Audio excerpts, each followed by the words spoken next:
Hope and Patience with Amelia Rope, a podcast about business, well-being and chocolate. Hello and welcome to the latest episode of Hope and Patience with me, Amelia Rope. Our guest today is Sarah Welsh, co-founder of the all-natural vegan luxury condom and lube company Hanx. Designed by women, for women, and described as a cult handbag item, Hanx is a potent force for female sexual health and empowerment. The condoms are even biodegradable. So time to talk with our guest. A huge H&P welcome to Sarah. Hi, thank you so much, Amelia, for the kind intro and for having me today.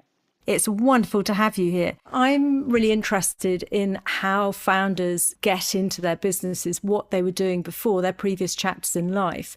Can you share with the listeners what you were doing before you created Hanx? Yeah, of course. I was actually working in medicine as a gynaecology and sexual health doctor. Obviously similarities with our brand that's all about sexual wellness.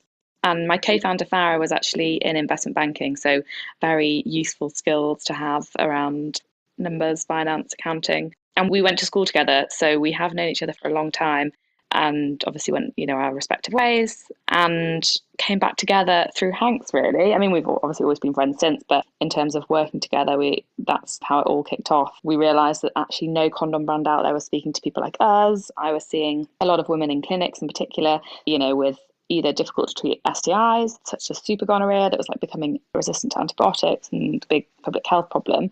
And so obviously the need for things like condoms to protect against STIs, but also women coming off hormones because of the side effects they have on our bodies, and even things like the ingredients in condoms and lubricant causing irritation or recurrent thrush or kind of negative side effects. So there were so many reasons that we should have a condom brand out there that we felt good to carry by use, but also understand the ingredients, enjoy the brand, and we just felt there was no one out there like that. So we decided to start Hanx. And, I would have no idea how you go about creating the product, road testing it, designing it. How did you do that?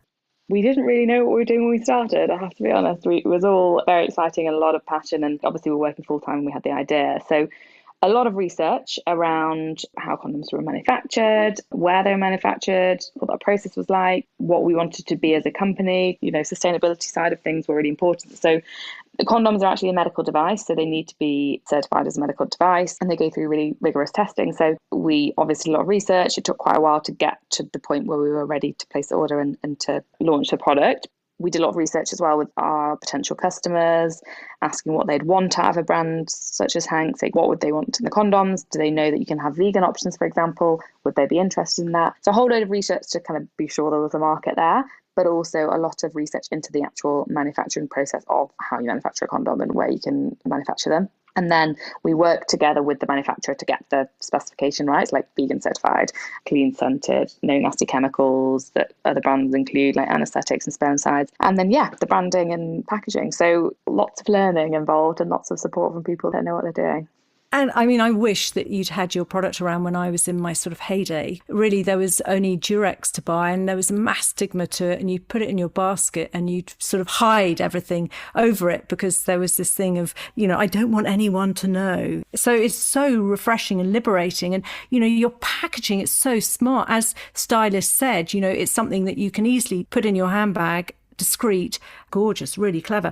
Out of interest, is there a lot of competition in your market, which is the sustainable, vegan, biodegradable condom? So interestingly, not in Europe, really. One or two other brands, but mostly there's some other companies doing cool things in the States. Not really in Europe. So obviously, hopefully we've got a bit of an edge there. And with the sort of funding of the business, when I had my chocolate business, I found that part of the struggle was always to keep the funds coming in because you've got to have more to keep growing it. And it can really take away so much energy on growing the business by going around fundraising. Yeah. How have you gone about getting I think you've got a couple of investors on board. Yeah. Have you gone about securing the investment? And also, have you found it more challenging being women getting investment, or have you found that it's been pretty easy? To be honest, we've been lucky. Obviously, having a co-founder is amazing. We tag team a lot of these efforts. We're both in it 100%, so we're equally as passionate. And Farah's got a finance background, which helps with the kind of investment side of things. We have raised £1 million from angel investors since we've launched. Initially, we bootstrapped ourselves and put our own sort of life savings into condoms, which was an interesting conversation to have with our parents, but creating our full-time job, spending all our money on condoms. So we did that initially, and then we got money from angel investors and a lot of networking, to be honest. Like, I underestimated how important a good network was and is, and we were lucky enough to be chosen to be on the accelerator co-working space in London, co-working space called Huckletree, and they were amazing. They were super supportive, helped us with our pitch deck. They've had mentoring, they had sessions around marketing and building a brand and all of these great things.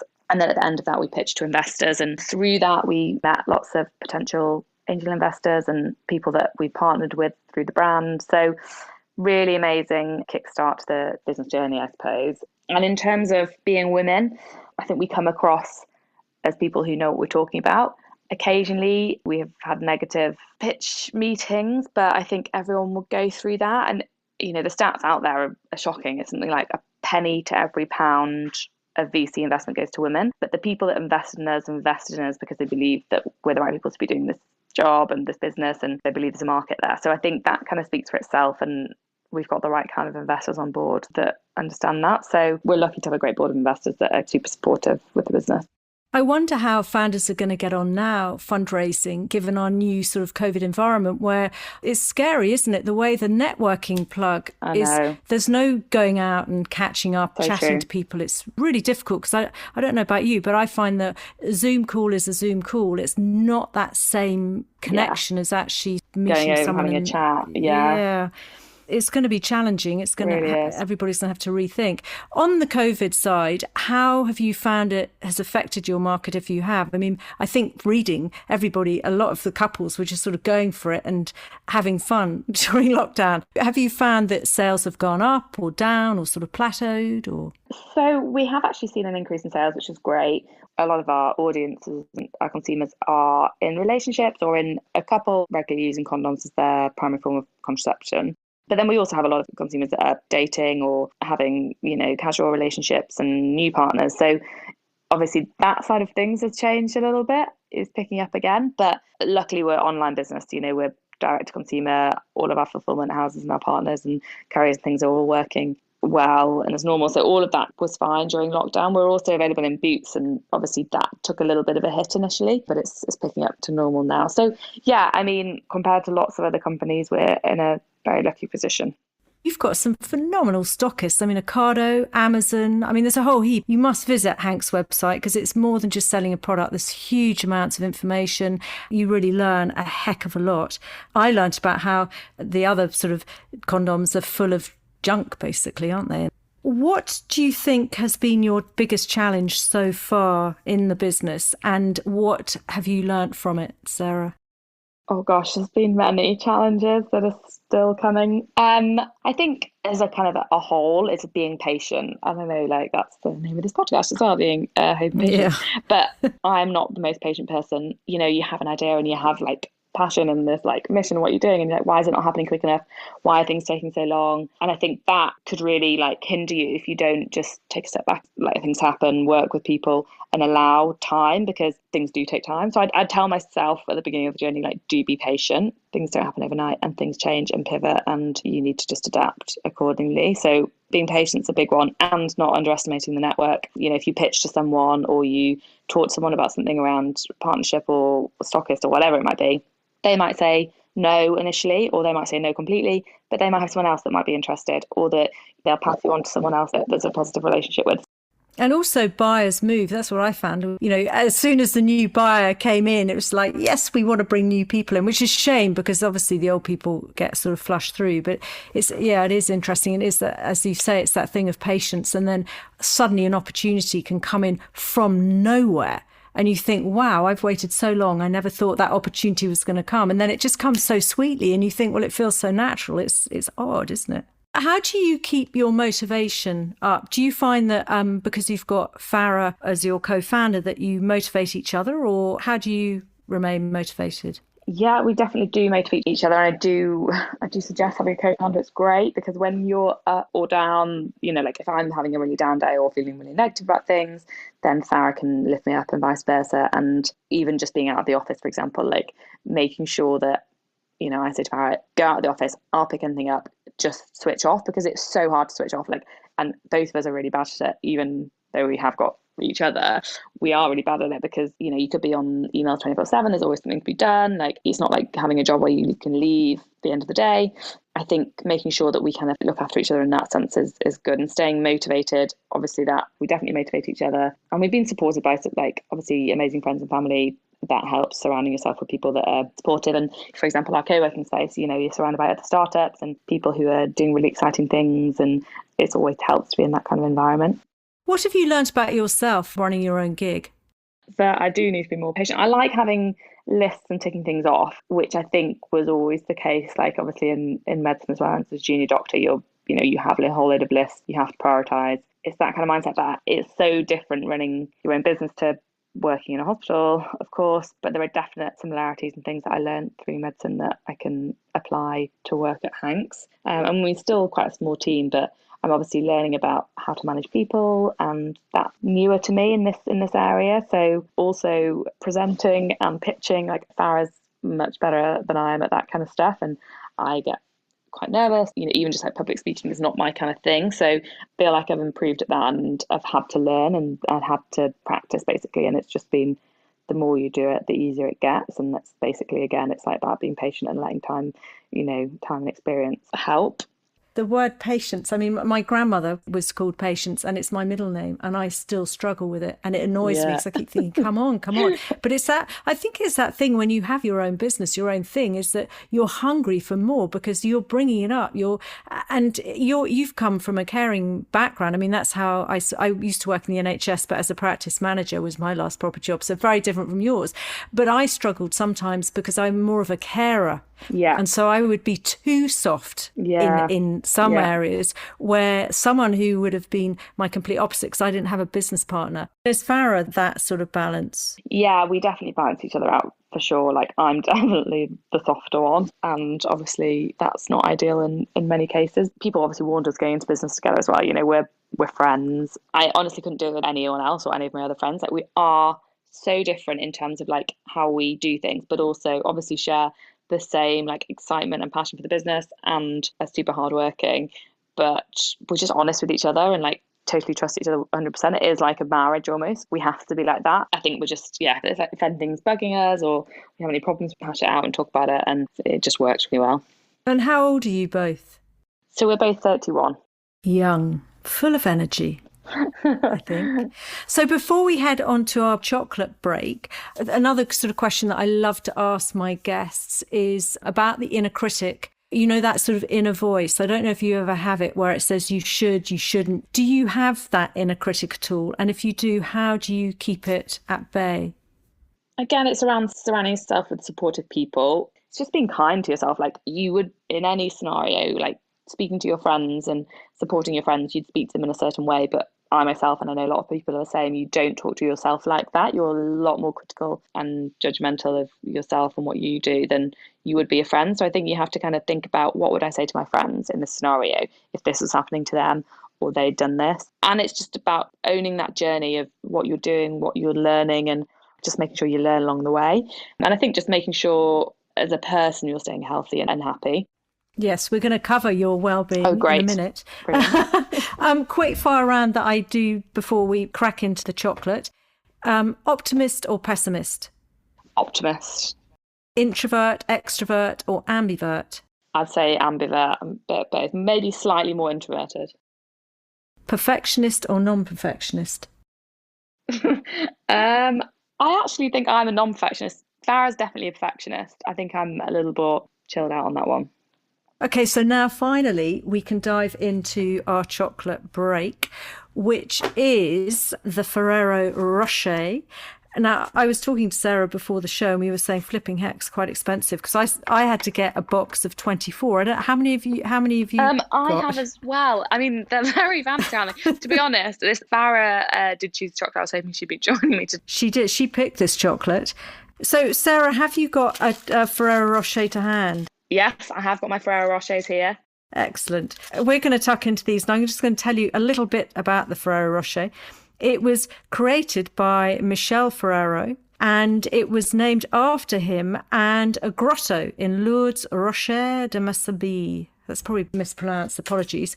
Rocher means boulder or rock in French.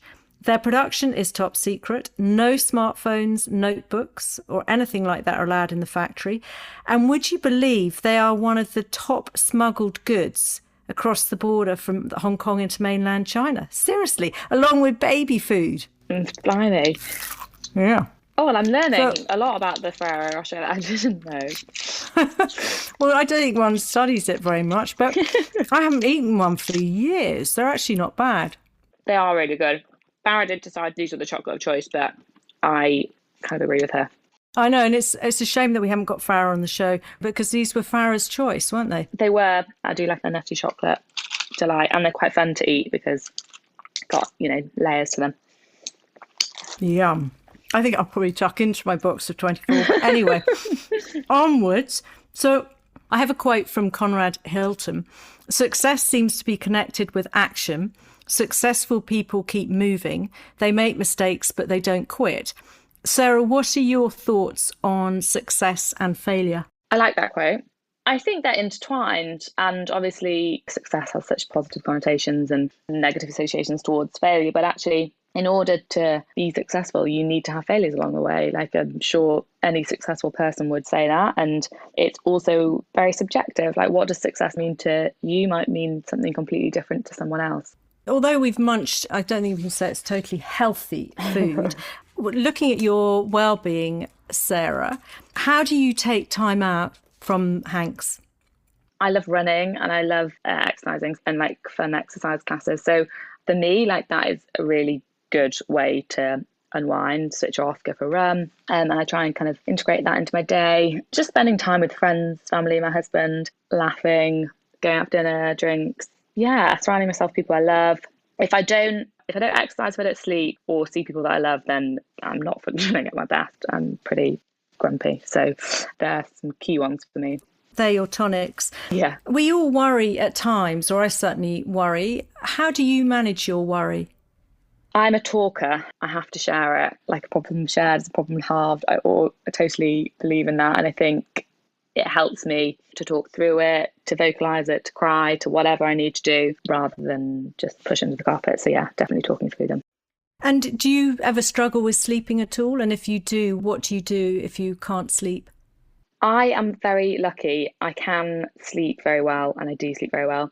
Farah is the complete opposite and has awful insomnia. So she has tried everything under the sun to sleep. For me, I'd say switch off your laptop or your phone, because it's so easy to bring it to bed or whatever, be on it until the early hours in the morning, and that's obviously not healthy. So I always try and advise Farah that as well. There's loads of different products you can try and use, but mindfulness is another one. I think just kind of getting your mind in the switch off, relax zone is probably a good one, but I'm definitely lucky that I don't have any issues sleeping.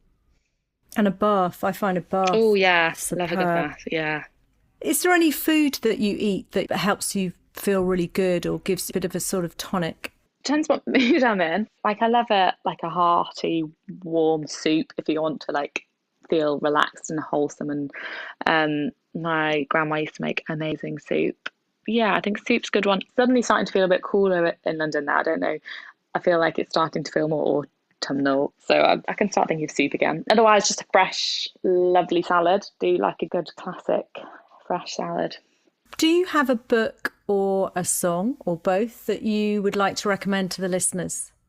I've actually just read, I know everyone's reading it at the moment, so it's probably not very original, but Normal People, which was really good. By Sally Rooney? Yes, Sally Rooney, exactly. I haven't read it yet, so you're really ahead of me. It's really good. Because they've made it into a TV show. That's right, yeah. But it's really good, really good. I really loved it. And I enjoyed the book more than the show, actually. But that was really good. And the other one I read recently was called The American Wife. I can't remember even who the author was. One of our directors suggested I give it a read, and it was so good. I really, really enjoyed it. All about kind of relationships and moving through life and different challenges, and good fun. I like a good novel, and I'm quite a romantic as well. So it sounds one to add to the bookshelf. Yeah. What advice would you give people thinking of starting up a business? Go for it. Make sure you do your research. You can go in prepared and surround yourself with good people, keep persevering, be patient, get yourself a co-founder if you can. Yeah, just take the leap. I think so many people talk about doing it and don't. If you actually go for it, and if there's a market and you're passionate about something, you can definitely achieve what you want. Yeah, it is. It is that thing about going for it. You've just got to fly. Sometimes you look down and you think, oh, crikey. And other times you think this is the most amazing thing. Exactly. As you know, the show is Hope and Patience. And I love to ask my guests where they've had to have most hope and patience in their life. It can be business or it can be personal or anything. I'd say patience, definitely with Hanx. As the business has grown, perhaps it hasn't initially been as quickly as we'd planned or anticipated. So I think just being patient and knowing that things will come together. And like you say, you know, as a business owner, you're the one that's working around the clock and really pushing everything going through. But we have to work with other people and suppliers, and a whole load of other people are involved. And, you know, you have to be patient with them as well. Hope. When have I needed hope? A few different times. Hope. I mean, this is more of a personal one, but so my mum wasn't very well last year and a half ago. Obviously, it was very scary for all the family, but I think we just had to kind of pull together. It was a tricky time, but everything was fine in the end. And I think hope got us through that. It's a very strong value, isn't it? Absolutely, yeah. So, Sarah, where can our listeners find your fantastic products? And have you got anything new that you'd like to share with them? And also, I have to say that Sarah is a podcaster too, and she has a podcast called Knickerbox Glory. Check that one out. Where can they get your fantastic products? Oh, thank you. Yes, so hanxofficial.com. So HANX official.com is our website, and we have subscriptions or one-off purchases. We're also sold in Boots on Amazon and a few other places. You can see our stock is on our website. There are loads, by the way. There are lots. There'll be somewhere near you, I'm sure of it. Ocado, all those good places. We are actually, we're always very open to what customers want, and just launched a large size condom. And if the people, you know, we get feedback about different products, like, let us know and we'll try and do what we can, because we're small and quick to move for new product launches. But we're also launching a new range, which is kind of hush hush at the moment, but we have sent out our first teaser email today around vaginal health products, and that launches next week. So keep your eyes peeled on our website. How exciting. Yeah. So thank you, Sarah, so much for joining us all. It's been a real treat to chat to you. I feel like I've still got about 50 questions that I'd love to ask you, and we've run out of time.